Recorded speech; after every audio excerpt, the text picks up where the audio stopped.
Marc Fleuret, bonjour. Bonjour. Bienvenue. Alors, petite réaction par rapport déjà à ce journal, cette introduction. Bah, écoutez, je pense qu'à travers les différents sujets que l'on a pu voir, on se rend compte de la richesse touristique de notre département, hein. Donc ça, je pense que c'est une première chose importante. Je pense que les Indriens commencent à prendre conscience de toutes ces valeurs qui sont sur notre territoire et ils ont envie de les mettre en avant, surtout envie de travailler ensemble. Quand on entend au début du sujet que le chiffre du chômage augmente au niveau national, encore plus dans notre région, le tourisme sur le département de l'Indre, ça représente 1700 emplois directs. Donc je pense qu'on ne peut pas passer à côté de ça quand on connaît les difficultés que connaît actuellement notre territoire. Donc c'est important de promouvoir le tourisme, de faire venir les gens jusqu'à nous et d'essayer de développer cette activité qui est en termes de retombées économiques. Si on prend l'exemple de l'hébergement par exemple, au niveau du département, ça représente quand même 35 millions d'euros de retombées touristiques ou 4 millions d'euros de retombées sur l'événementiel. Donc je pense que c'est vraiment des points très importants sur lesquels il faut appuyer et il faut qu'on travaille tous ensemble pour développer tout ça. Absolument. Alors justement, pour promouvoir le tourisme dans l'Indre, plusieurs actions précises. Déjà, spot qu'on peut voir sur les chaînes de France Télévisions au niveau régional pour l'instant. National, ce sera le 30 mars. Alors, vous avez voulu quelque chose de... Je trouve que c'est assez jeune, c'est assez frais. Voilà. Bah, écoutez, l'année dernière, on était plutôt sur des spots décalés avec l'âne au milieu de la cuisine, etc. Et là, on a voulu aller plutôt sur le côté séduction, avec de belles images de notre territoire. Tout ça, je dirais, avec une belle musique et orchestré par les textes de Georges Sand.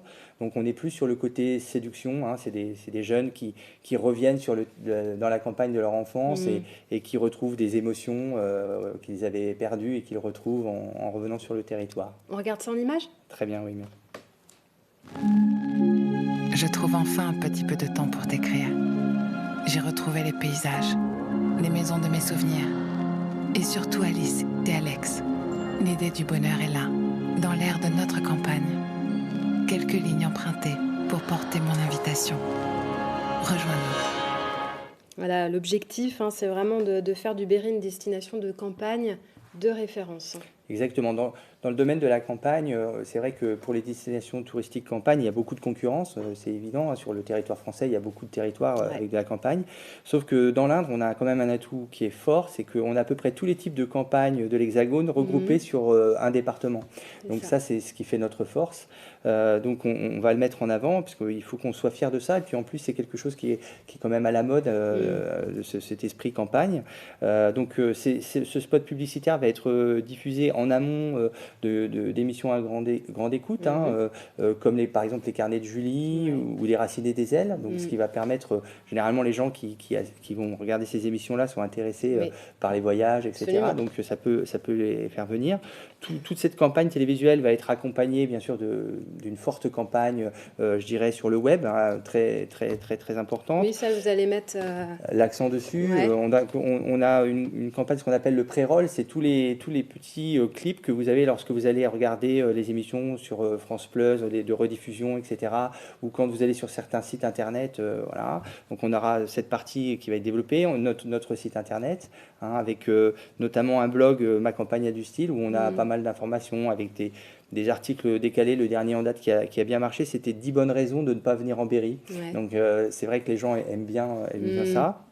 Et puis bien sûr, on a notre présence sur les réseaux sociaux qui est très forte, qui commence vraiment à impacter fortement la toile.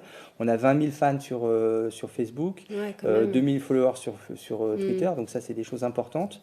Avec un taux de viralité, c'est-à-dire en fait sur les réseaux sociaux, ce qui est important, c'est qu'on soit beaucoup partagé, qu'on soit beaucoup commenté, et là ça commence vraiment à faire son chemin, et on est vraiment performant. Voilà. Très bien. Et puis l'événementiel en et dernier puis temps. dans un dernier temps, donc l'événementiel. Donc là, on a la Berry Mobile qui va se déplacer sur les différents événements du Berry. Qu'on avait vu à Dark, par exemple. C'est ça, voilà, exactement. L'année dernière, on était sur Dark, on y retournera cette année. On a 6 dates sur l'Indre, 6 dates sur le Cher. Et au niveau de l'Indre, au niveau de l'agence de développement touristique de l'Indre, on a voulu, comme on est le référent vraiment touristique du département, on se devait de trouver une solution pour aider encore plus nos offices de tourisme. Et on est en pleine restauration d'une 2 chevaux camionnette d'époque Ouais. que l'on va remettre aux couleurs du Berry et qu'on va prêter aux offices de tourisme qui pourront accueillir les gens sur les événementiels dans leur territoire pour accueillir les gens hors les murs. Voilà. Très bien. Donc Bon, tout un programme. tout un programme. En tout cas, on vous souhaite plein de succès et on vous remercie d'être venu nous voir. Merci à vous. Merci. C'est la fin de cette édition. Dans un instant, le point sur la météo pour la suite de vos programmes à 18h50 dans Week-end en Berry plein feu sur la 21e bourse aux armes de Saint-Maur. Et puis à 20h50, une soirée spéciale Cultures. Prochain rendez-vous avec l'info mardi prochain à 18h30. D'ici là, je vous souhaite de passer un excellent week-end de Pâques.